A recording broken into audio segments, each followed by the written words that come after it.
What's up, everyone? Offseason continues in the NBA for the Celtics, and now for everybody else in the wake of the first time in a long time, 50 years, NBA champions, the Milwaukee Bucks, taking out the Phoenix Suns in 6 games. We'll get into that just a little bit later on. Congrats to Giannis, Milwaukee, and everybody else who has any sort of stories that go back to Kareem Abdul-Jabbar. This is Celtics Beat. I'm Adam Kaufman and Valenti here as always, and Brian Robb.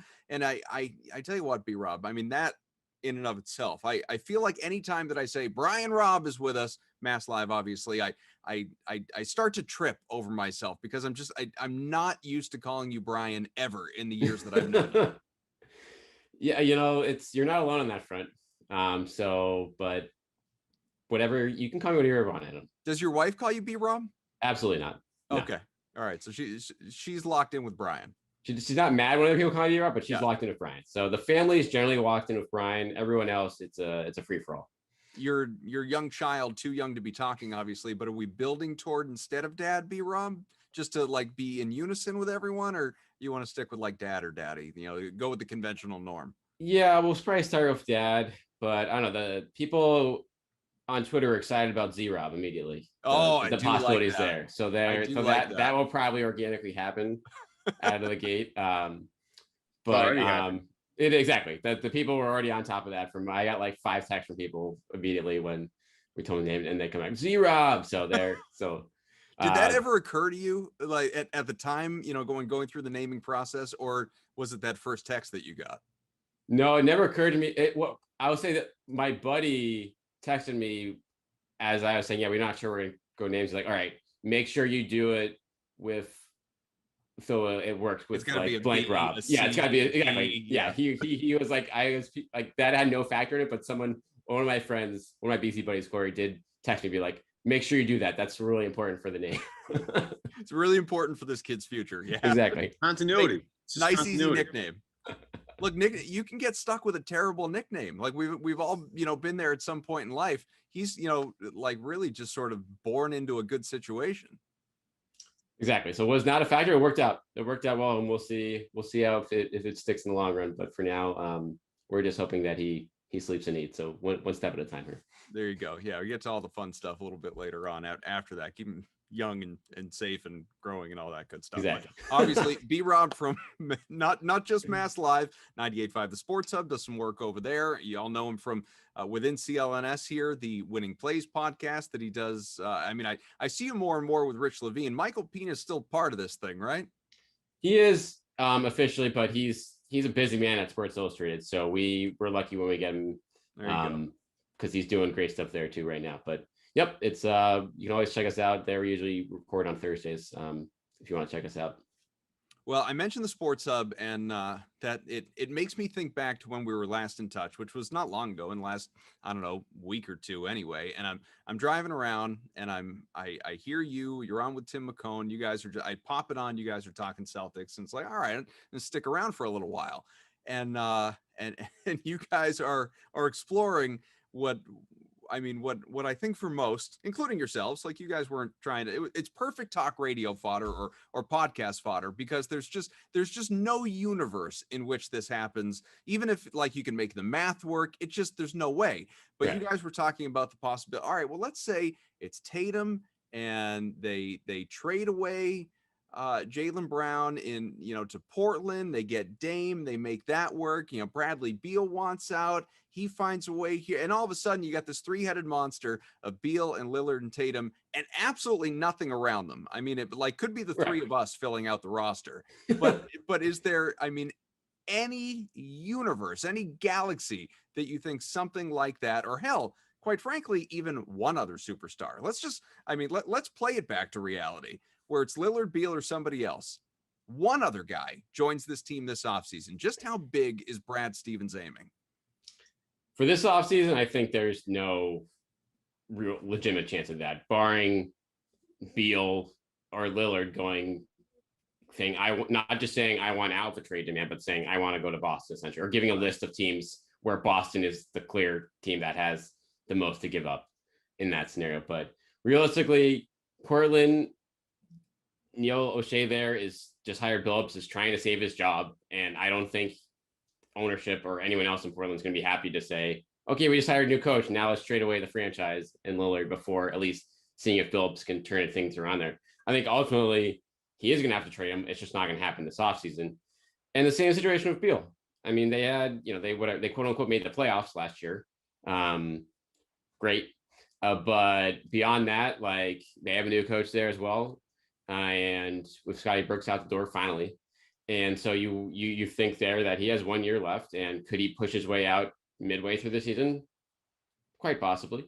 Could he? But he still has an extra year to, a player option on top of that. So there's no huge rush for him to get out now, I feel like. So I think with both those guys, you're going to be hearing the buzz around. I mean, it's been around for Beal forever, but I think it's going to, whatever happens with Lillard, I think it's going to take a while. And so that's going to linger throughout next season for both of those guys. And realistically, I think Beal is the clear, obvious, more likely scenario, just given his age and relationship with Tatum, and the assets it would take to get him. I think would cost far more to get Lillard. Obviously, you'd have to give up Brown to do that. And we'll see if Brad Stevens is interested in entertaining any offers for Jaylen Brown from anyone. But I think certainly with Lillard, especially with the Celtics track record of signing point guards in their late 20s to 30s in the last 2 years, gone really well there. So trading away your 24-year-old wing for that, it's probably just not going to happen. Not to mention that poor guy coming in just knowing he's going to get hurt. Yes. with something chronic, not even just a lingering, your hamstring. Literally career, debilitating type stuff here. Yeah. I mean, if it's not a knee or a hip or what, good luck to you. I mean, stay away from the starting point guard position for the Boston Celtics if you are a even budding superstar or top 5 MVP getter or whatever. But if you remember, we had David Aldridge on the show a few weeks ago, a month ago, whatever it was, and we asked him about the Beal situation. You remember what he said? Yeah, he ain't going anywhere. He's way too loyal to that team, that fan base, and just wouldn't count on it right now. Maybe when he's a free agent, but I'm looking at, I don't mean to bring the Lakers into this, but I'm actually secretly hoping the Lakers do that weird floated around sign and trade of Schroeder, Taylor Horton Tucker, and Kuzma for Westbrook, where I'm yeah, go ahead and do that and piss off Bradley Beal so he wants to get out of there ASAP and go hang out with Jason Tatum and Jaylen Brown in Boston. That's I've always pushed back against the idea of Bradley Beal coming to Boston while keeping Jaylen Brown on the team. I've always thought that was kind of, it's a pipe dream. It's possible. Look, people are like, oh, it's not possible. Look, KD, James Harden, and Kyrie Irving all play on the same team. So don't tell me it's not possible. It's possible. It's just very, very unlikely. It would take a very special set of circumstances for it to happen, just like it happened for Brooklyn, right? Basically, Harden wants out and is like, yeah, I'll go to Brooklyn because that's where my buddies are. Yeah, and so the bidding war really doesn't exist except out of Philly, and Philly doesn't want to give up Maxey or Tybalt to get. Remember they didn't want to give up Simmons for him. It's how do you feel about that now? Yeah, right. Everybody wants to clown Danny Ainge for stuff, and I get that, but so many other teams could have traded for James Harden or Kyle Lowry this year and maybe had a shot at a title, and nobody wants to talk about that. But anyway, I'm very locked into the Lakers finding a way to get Russell Westbrook to make Bradley Beal upset, so Bradley Beal asks out. And again, like B Rob said with the Lillard stuff, I will only go to Boston or only go to Boston or name 3 other teams that have Sacramento, or just teams that aren't going to obviously do it. So I just hope that Beal even wants to play with Westbrook, and I'm not saying there's any reason to believe otherwise, except Durant really didn't by the end. Harden didn't really in Houston. Now, I don't know, maybe Beal, maybe that wouldn't upset Beal. We have no idea of knowing that, but the fact that they made the playoffs, I think, was a good thing. Brad Beal got to get some run in the playoffs against a Philly team that was tough for them, obviously, with just way too much firepower, and he got a little taste of that. And then the unfortunate part is the recruiting that Jason Tatum could have done in Tokyo is now just gone. And he can't. I don't think that applies to Beal though. What? Well, because they're such good friends. Yeah, they're already tight. They'd already love to play together. Yeah. And but you could see it on the court. You could actually see it in sure, you could see how it works or if it doesn't work. That's right. Absolutely. Yeah. So that pipe dream kind of went away, and the fact that but this is what happens, right? They talked about LeBron and Wade and Bosch talked about how the Team USA was the catalyst for them to build something. And you got to, Tatum's the only guy going there thinking, hey, let's figure out a way to make this work. But I'm sure other guys are trying to figure out ways to make their teams better as well. But, I'm just very anti-trading Jaylen Brown, like for the most part. I mean, unless it's outside of one of the top 10 players in the league, and Dame certainly is in that category. And even with Dame, because the finances just make not a lot of sense to me. I'm just very anti-trading Jaylen Brown. I think he's shown us every single season that he is going to get better at something. And like this past season, he was an absolute nightmare in transition. I think he was top 3 in transition points in the league. He's a much better passer and much more willing passer. He sees things much better now. His defense, comes and goes, but when he locks it in, he's awesome. And I want to see what Udoka does with him. I really want to see what a new head coach does for Jaylen Brown. So I'm very anti B-Rob trading Jaylen Brown pretty much for anybody at this point. But B-Rob, on top of that, like with Lillard anyway, and I agree with everything Evan said, and I want you to expand upon that. But with Lillard, Lillard's on the wrong side of 30. So even if you can make the case to trade away Jaylen Brown, age comes into play. Like you want a guy who's in his, mid to late 20s, like sort of worst case scenario. You don't want a guy who's already sort of over that line where you're just playing for the now, because the now Lillard isn't enough. Yeah, 100%. So, I mean, if you get any team that goes after Lillard, you're immediately pushing everything into win now mode. And that's not a huge problem in the sense that Tatum is also ready to win now. He's in his prime, but do you have enough pieces left around him to do that for if you're the Celtics or any other team when you bring that into play? Because the window there, when you're 31, we've seen how quickly things can go poorly in the 30 with whether an injury hits or just, a guy like Horford who, was productive, but was clearly starting to lose it a little bit at the end of that contract, which is the reason why they didn't want to sign him for $100 million in the first place a few years ago, or 2 years ago, I should say. So yeah, there's no question. That's why I do think that like the Tatum Lillard court could be good enough to get you to the finals with the right pieces around them in the next year or two. But then what happens after that? Because that's a pretty short window, whereas opposed to with Tatum and Brown, if you start building towards, that group together with the new coach and building better supporting cast around them, that could be a much longer runway. And I think Brad Stevens is in the business of, long-term planning, as this whole team has been throughout this. They've tried to at least, set themselves up for the long term here. That made some mistakes along the way, obviously, the last couple of years in trying to do so.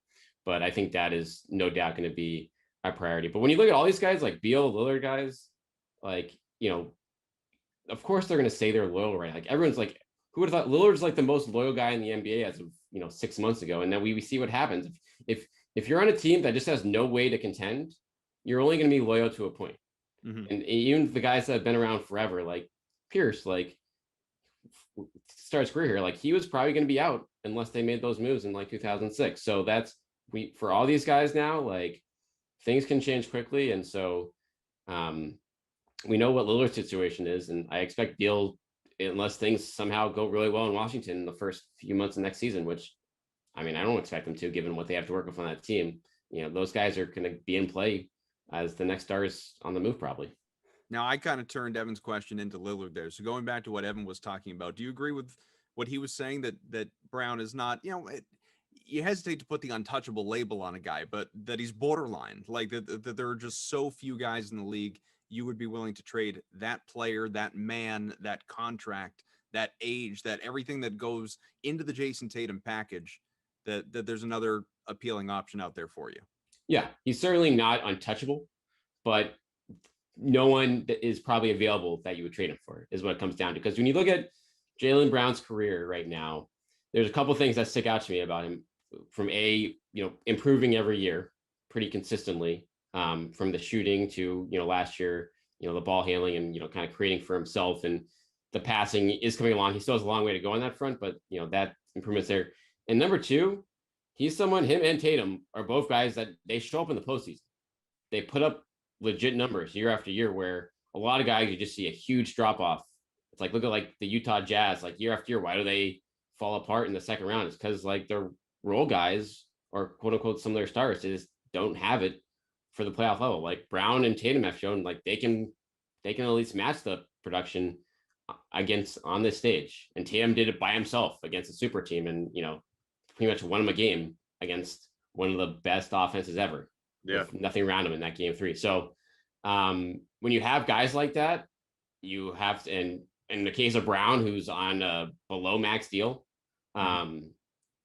yes, you think you're not trading him unless you're getting a top 15, top 20 guy who has some long-term control attached to him. And like we talked about, there's just very few of those. Like those guys are just not going to be available themselves. Right. And Lillard's the weird exception. And I just want to also make this point. You're probably going to need Jaylen Brown and someone else to really compete here. Like if you get Lillard and look, if you build the perfect team around Lillard and Tatum, because I think they would find a way to make that work. I mean, there's just two guys that are unbelievably good at scoring. But if you just have those two guys and a bunch of role guys around them, like, are you going to be able to hang with Brooklyn?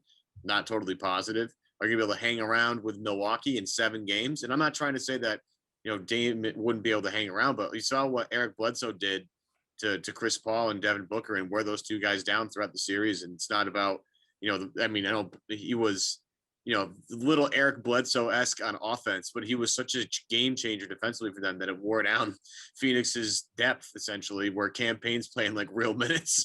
So it's just, I'm just not convinced that getting Damian Lillard in place of Jaylen Brown actually gives them a better chance. I think you would need both guys, which brings you to Beal. Like, you would need Beal and Jaylen and Jason to go against the 3-headed Brooklyn Monster, which I believe still would have won the title easily if they were all healthy, and they almost beat Milwaukee anyway with the hobbled squad that they had. So, you're going to have more than one guy and more than two guys to really, really compete. And even with that, even with no major move, like Fournier coming back gives them a little depth, and maybe Marcus takes a jump up, and maybe they get some more like they obviously have moves to make because they obviously don't have scoring. But taking away your second best leading scorer, and adding something else in terms of points, like that's just not going to do it altogether. You're going to have to do more than that, and that's why, again, I love Damian Lillard. I was one of the few guys that was like, Kyrie's better than Dame, and then watched a lot of Dame stuff. I'm like, nah, I think Dame's actually better than Kyrie. I think I made a mistake on that. He is truly one of the best 10 players in the league. I'm not quite sure if just having two guys like that gets you enough. You have to have depth. I mean, that's what this whole postseason was about, right? The healthier team, the deeper teams went to the NBA finals. So, if any injury happens to either Dame, who, again, we've talked about the point guard history with Boston recently, survey says those guys are going to get hurt. And, you don't have enough depth around those guys to really compete. So, I love Damian Lillard. I'm not trying to say that I wouldn't want him on the Boston Celtics. I just don't think it works logistically with the roster they have, the cap structure that they currently are fighting right now, and the landscape of the Eastern Conference doesn't make a lot of sense to me. Can't disagree with any of that. Appreciate that. No, I'm just something we were talking about a little bit last week, and it relates obviously to what you guys are talking about right now. And that's, if I don't believe, like the question was last week, the Celtics chasing the Bucks, as opposed to, say, the Nets or the Sixers or a team, it's like, do we have to elevate the Bucks? And they hadn't even won the championship at that point. Do we have to elevate the Bucks, to a level we didn't think they necessarily were, just because Giannis is just getting better and better and better. And he's so absurd and was so great in these playoffs and so great in the finals and all of it. And I think while I hesitate to say the Celtics are specifically chasing the Bucks, you look at what we saw in this finals in particular, in the playoffs in general, for that matter, include guys that weren't even, really relevant in the finals, like a Dante DiVincenzo, something like that. You look at the Celtics roster, you can make the case that in a perfect world, a series goes really well. Your players play at the level they're supposed to play at, as we've seen historically in the playoffs for Tatum and Brown. You can make the case that in Tatum and Brown, you have something teetering on a Giannis and Middleton. You have that ceiling, you have that potential. You don't have a Holiday. You don't have a Portis, probably. I'm I don't think you have a Tucker unless, like Tristan Thompson were to turn into one of those guys. And I don't see it. And Al Horford's certainly not one of those guys. You don't, and like whatever Lopez. I don't think that Brooke Lopez is all that good. Like Jeff Teague, obviously notwithstanding, but like Connaughton, I think you could probably have a Connaughton on this roster right now, but Holiday is kind of the difference maker in really separating these teams. And think what you want about Drew Holiday, who only had one, maybe two good overall games in the finals, but all of them he was consistently good defensively. So many of us, and I'm included, laughed at Milwaukee giving up the haul that it did to bring in Drew Holiday. It's like, this is the guy that's going to put you over the hump. But coupled with injuries and, underperformances by other teams, he did. He was relevant. He was a big difference maker. In the C's, they don't have that guy. So and I mean, is Evan Fournier going to be Drew Holiday? I mean, he wasn't not defensively. Yeah. I mean, he wasn't when. Well, yeah, certainly not. But also like it. I mean, he didn't remotely resemble the guy he was in Orlando, and COVID came into play, and there were other factors, and just changing teams midseason. The transition did not go well. That doesn't all of a sudden mean don't bring the guy back, but obviously it didn't go as Danny Ainge at the time would have envisioned. But how do you get to that next point? Who do you add? Is it something you wrote about earlier today from Mass Live?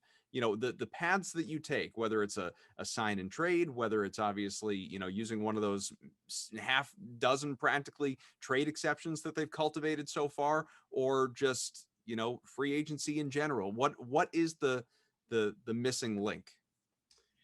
Yeah, I think you do have to look closely at what the Bucks did. I think that is the path. Like you said, you have the core in place with Tatum and Brown, a la the Middleton Giannis. They're obviously not as good as those guys at this point, but they could become that with Tatum keeps his ascends to an MVP type level in the next couple of years. And then what the Bucks did, so you can push your poker chips to the middle of the table for the 1-star guy, like first round picks, any other emerging talent on the roster, and try to find that guy, whether it's Bradley Beal, who's kind of forcing his way to where you, or another guy that just isn't on the market right now. But the other big thing the Bucks did is they gave all that stuff, and then they really hit on the fringes, like Bryn Forbes for minimum money. Bobby Portis came for the biannual. Hitting those, when you don't have much to spend in free agency, and you want to contend right away, you have to find those right parts. And they had enough around, and like you said, Connaughton's a guy, he's not great, but he was someone you could trust in that playoffs and was able to fill in for DiVincenzo when he went down. So to have those guys in place, along with the right veteran supporting cast members, and then have enough left over for one more trade in the middle of the season, a la PJ Tucker, to have that in place, you have to hit everything, and they did, and they got lucky. They got lucky with injuries too. They got lucky with their draw and the Sixers collapsing in the second round. But all those they got something from everyone during their postseason run in big games. And we're even, we can make fun of Jeff Teague all we want to, but he had a big game 6 against the Hawks when Giannis was out, scored like 13 points in that game. Yeah, that was probably his one good game all postseason, but the Celtics just don't have those guys yet on the roster, haven't developed into yet. Can Payne Pritchard be a playoff performer? Can Aaron Nesmith be a playoff performer? Can Romeo Langford be a playoff? I mean, these are questions that are going to have to be answered next year. We saw glimpses of that this past postseason, but it wasn't really, they weren't in roles that you'd expect them to be on a good team. They were having to do far too much, since Boston probably had the worst bench of any team in the postseason last year, given all the injuries they had. But this next season is going to be about, figuring it out for Udoka. Like, who can we trust in this team? Which of these young guys are going to take the step forward? Who fits around Brown and Tatum? And, not just amongst the young guys, but, Smart, Fournier, Rob Williams, Thompson, like all those guys aren't going to be around past next season. So you got to figure out who you like amongst that group, and then figure it out around the fringes. And just the problem is the margin for error is very small right now with that, because you make a couple more mistakes. The talent drain has been of this team for the last 2 or 3 years. And so the front office with Brad Stevens at the helm here, you can't afford to miss again. because then you might be in a spot where you just don't have enough left over to get back to that level. Hey, this is comedian J.L. Covan, best known for his impression of Donald Trump. I'm going to be at City Winery in Boston for one night only, July 26th at 8 p.m. Hope to see you there. So as we continue on with B Rob, you were just hitting, talking about it with the Bucks, hitting on the fringes, hitting on the outside. Who are the Celtics looking at as to this point, be it, reports that you've gotten wind of, things that your sources have told you. I know on Twitter, there's like Patty Mills and guys like that. People have written about, I think Forsberg wrote about Thomas Satoransky at one point. Who should we be fixated on beyond the will they, won't they of, re-signing Evan Fournier? It's a really good question, Adam, because I think you start a point guard in terms of, is Marcus Smart your starting point guard or not? And that's you make a bunch of decisions based off of that. And so Smart, I think they have a pretty big decision to make now with him. He's entering a contract year. From what I hear, he wants an extension. He wants to get paid, and he has heard his name in trade rumors for years now. And the front office clearly values him. We know how much Brad Stevens loves him, but you also have to figure out, he's one of your best movable trade chips on the roster too. So do you bring him back in? And I mean, the odds are that you bring him back and you see what it looks like with your new head coach and let things play out. But if you don't think, he's your point guard of the future, then you have to seriously consider moving him for, another potential starter to put around Brown and Tatum. And so I think that could come in the form of another point guard. That could come in the form of another wing if you bring Fournier back and want to give him some, ball handling duties there too. But I think you start there. And then, I mean, if you just decide, hey, we want Smart to be our starting point guard, then you might be okay.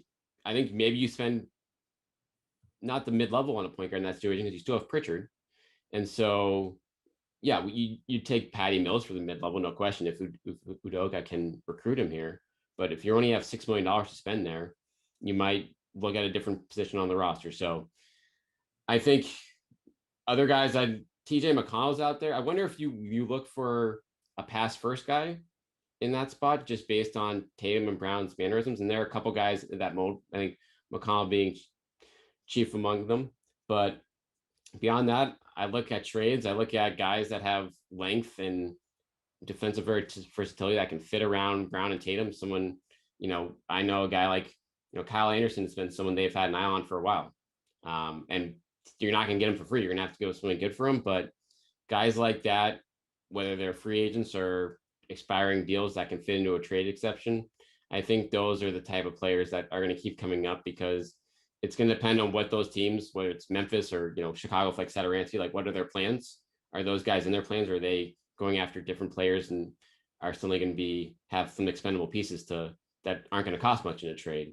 But those are the type of names I think you got to keep an eye on because they fit in the budget and they can, potentially be good fits around your core and also let you have the long-term flexibility. Because if you give out extensions to Smart and Fournier and Rob Williams right now, then you're pretty locked in terms of your long-term, unless you can make a big trade for those guys. And I'm not sure you can feel great enough about those contracts to feel confident in order to do that. From ownership, Danny Ainge, who's now consulting, I guess, to obviously Brad Stevens. We know the organization loves Marcus Smart. Ime Udoka is drinking whatever's in the water there because he's already calling Smart a foundational piece and he hasn't coached him for a day other than obviously their time together with Team USA a couple years back. Do you believe what you just mentioned? Marcus Smart is this team's starting point guard, or do you believe that they are looking to find someone else, it's not Peyton Pritchard, that they're going to slide into that role so that Smart can continue to do what he does off the bench? I think the odds are heavily in favor of Smart being that starting point guard to start the year. Udoka, we know he's a defensive first guy. So he's already talked about how much he likes Smart. So I think that, taking that away from him out of the gate, unless you have a really good alternative in his place, I think that'd be a tough sell for your new head coach. And so I think he stays. I would be surprised if they give him the extension though, too, because I do think right now, heading into this, I expect them to kind of keep their options open, to be honest, for the long term. So they don't have to rush anything. They can kind of see what it looks like in a regular quote unquote season when you're not, don't have COVID. I mean, who knows what things are going to look like in another couple months, but it's at least going to be normal rest, a normal training camp. You see how it looks under a new offensive scheme and everything like that. But I expect them to go with Smart there, unless there's an offer that's on the table that gives them a guy that they know they can lock up long term. I don't think you move Smart right now unless you have that guy, and I don't expect a deal like that to materialize right away. So that's what I think they are with that. But I'd be shocked if we see a Smart extension. And again, unless it's a really team friendly deal, same thing of Rob Williams, because with the health situation and the long term cap implications, I think you're going to see hesitant. It makes sense for them to kind of play the waiting game there as opposed to commit the money right away and then potentially lose some options later.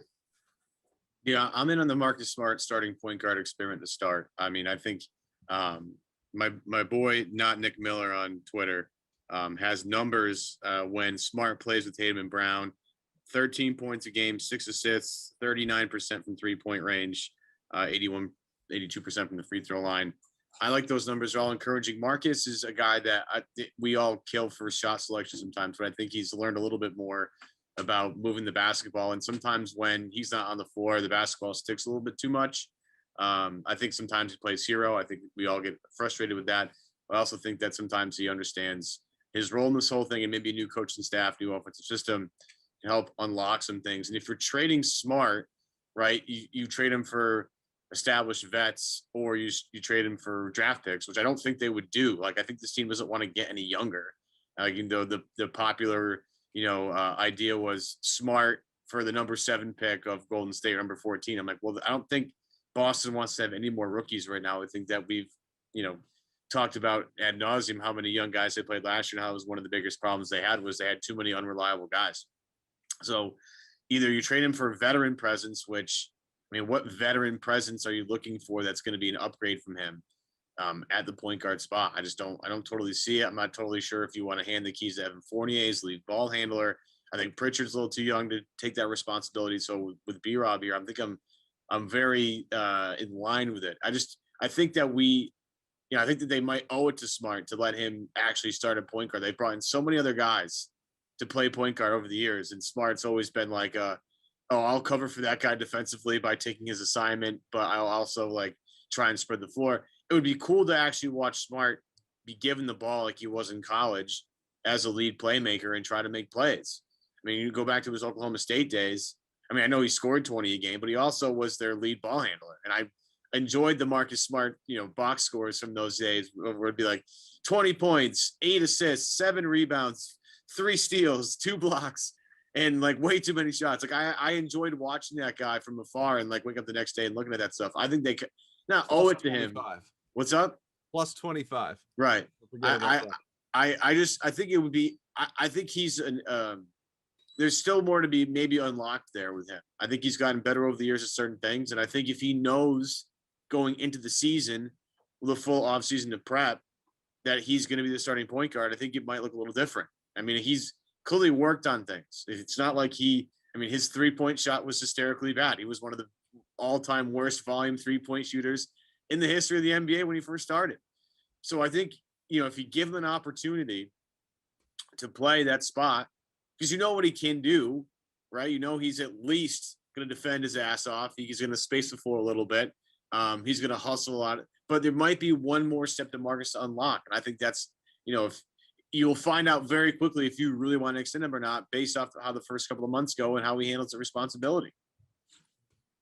The shot selection still is an issue, though. He has to fully embrace that role, because that's something the last couple of years where it hasn't been a step forward in that front. It's been a step backwards. And I know, and again, some of that has been roster construction and injuries than him being forced into a bigger role. But at the same time, especially late in games, we saw how horrific his, fourth quarter numbers were for, I think, a huge chunk of last year. And yeah, but some of that blame has to go on him. He's not a young player anymore. He has to know what he can do and what he can't do. And when you have a couple all-stars around you, you can't try to do it all yourself, even when, they're being tightly covered. You have to figure out ways to get them the ball, or at least know that, going to the hoop is not a good shot for you in that situation. So again, if he can embrace that, to your point, Evan, and like, say they give him the keys and say, you're the point guard, like this is your thing, take open threes, create in the pick and roll, and just work your ass off on defense. And that's what we need from you. If he embraces that, great. But if he still is trying to get up a few too many shots a game when he's shooting 38% from the field, then that might be a point where you say, it's been fun, but we're gonna have to move in another direction. Well, we all hear about how great of a communicator Udoka is. Well, this will be the ultimate test between him and Damon Stoudemire. The real and Marcus Smart. I'm a good communicator. Stop shooting so much. You would think you would think the 18,000 people in TD Garden screaming at Marcus to not shoot, that would be enough. Well, but in fairness, he had Brad Stevens all those years telling him to shoot. And who's True. you going to listen to, your coach or your fans? Now, if Udoka says, all right, dial it back, he's going to have to. He's not going to have a choice. Brad was swinging the other way. Brad's telling, like Daniel Tice to shoot more 3-pointers. Sullinger, baby, keep shooting threes, Sully. It'll be fine. I'm glad you brought up Sullinger, because I was thinking about this while you guys were talking, and I've done zero research on this. This is just something I'm thinking about now. So I'm curious what the three of us can come up with. Who's the last Celtics reserve? So not a starter, not like a Jay Crowder. Last Celtics reserve, like a real depth guy who's gone on and flourished elsewhere. Baines for 2 months. Yeah, Baines had a couple nice months in Phoenix last year. Olynyk was, I don't know, it's like, he played pretty well in Miami. Olynyk was a borderline starter. Yeah. I'm thinking about someone that's like, really like the back half of your roster. And I realize most teams don't have that guy that, like, either they make it with you or they don't. And they don't go and, like Abdel Nader's had some success, elsewhere, obviously. Terry Rozier. Yeah. Terry's a good one.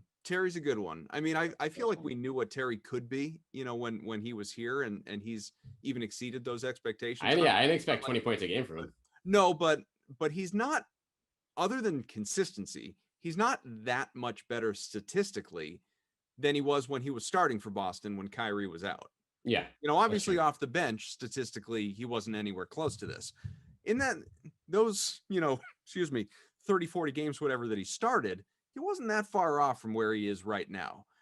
He probably has a better shooting percentage, across the board. And obviously he's averaging more points, and absolutely he's turned into a better player. I guess where I'm going with this is Danny's gone, Brad's here, but a lot of the same thinkers are here, and it's been a consistent topic in shows since this, big transition and Udoka's hiring and all of that. But the coaching staff doesn't entirely have to do with this. It's the front office and draft and development. And I know they've hired, some new player personnel people and player development people, and we'll see. Like, it's all just a waiting game. But I guess I just kind of wonder, have they really, while Danny has hit on some very important picks, like Tatum and Brown could have been, like it could have been like Dragon Bender and Markelle Fultz. Like it could have gone the other way. So Danny nailed those picks, but some of those later picks, and I'm not one of those, Danny's a bad drafter. I think Danny is an above average, or was an above average good drafter. Like nobody's RC Buford, and Danny was better than most. But so many of those guys that they just haven't hit on, that like that they hang on to. That's the problem. They like Ojale, maybe Grant becomes one of these guys, Grant Williams, obviously. We don't know about Langford or Neesmith or Pritchard, or like, it's too early. But so many over the years, like Tremont Waters, and again, like late second round guy, fine. But he's, he already wants out, and like he's tired of getting buried in the G League. These guys, that it's just so rare that these guys really become useful roster pieces.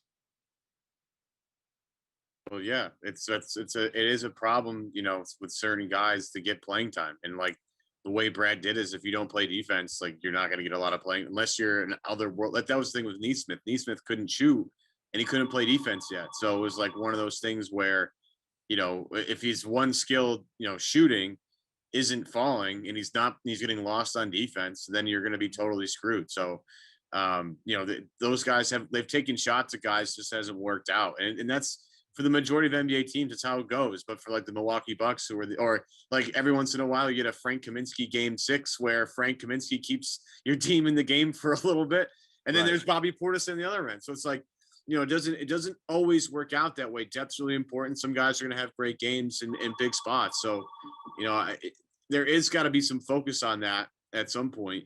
But they're going to have one shot at it, maybe with a second round pick this year. We'll see. And then there's Grant and there's Neesmith. There's going to be, we'll see if they really give Romeo Langford like the ball in summer league and let him actually facilitate as a playmaker. I'm really excited to see that.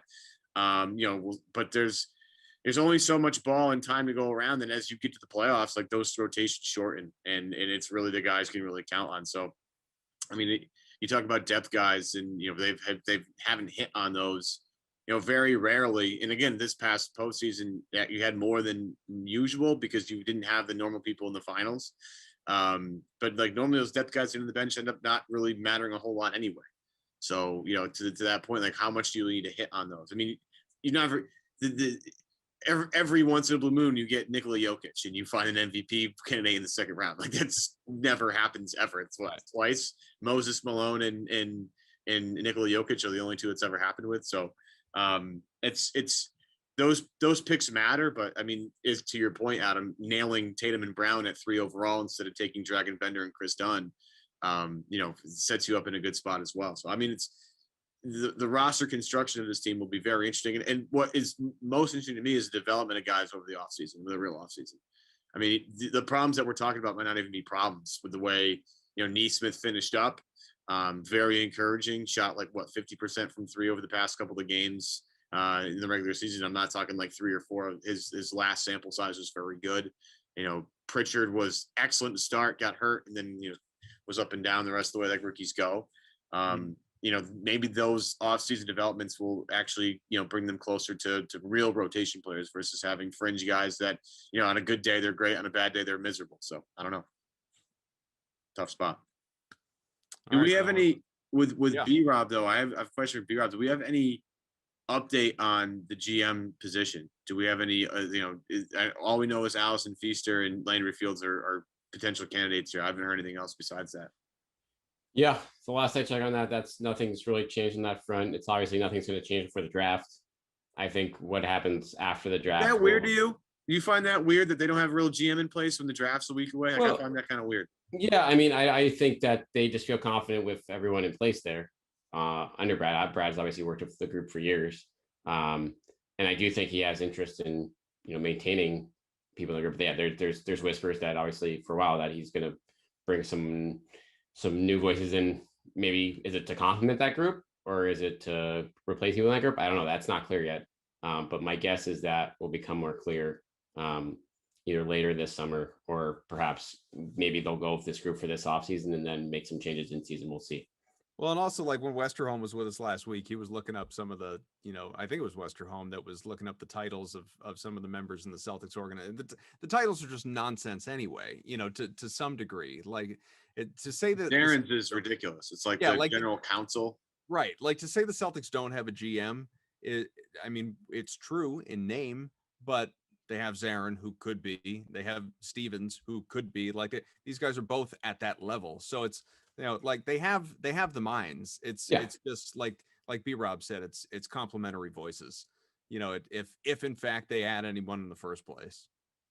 Exactly. And so again, all that should become clear. I think, perhaps sometime later summer. Necessarily, I would be surprised if we see any kind of changes on that front in the next, with the draft a week away, obviously.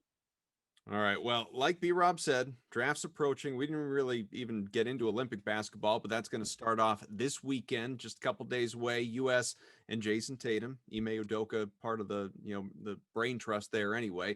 They'll taking on, at least actually he was in Vegas. Do we know if he went to Tokyo? He did. He did. Okay, perfect. So he's there. He's part of this whole situation under Popovich. And, the chase for gold is on, even with JaVale McGee on the roster. Starts against France on Sunday. I don't necessarily have the highest of hopes, but we'll find out. And honestly, a lot of you people out there listening right now, Gold medal isn't going to affect whether or not you sleep at night. It's more about what the Celtics do. And right now, big offseason ahead, and it's already underway. So B Rob, you can find him on the Winning Plays podcast. You can find him on Mass Live. You can find him on the Sports Hub. And you can find him occasionally joining us here. We always appreciate it, pal. Thanks for having me. This is fun, boys. All right. Well, take care of that family and little Z Rob. And we'll catch you again soon. Ev, catch you next time. Deuces. Hi guys, Cedric Maxwell here. I want to take a minute to tell you about Marigold Medical. I'm used to keeping my body in great shape, but with arthritis, even the most simple everyday tasks became unbearable. As soon as I called Marigold Medical, I knew I was in good hands. No drugs, no surgery, just an experienced team of caring professionals that wanted to get me back to doing the things I love. Make the call to Marigold Medical and get back to pain-free life.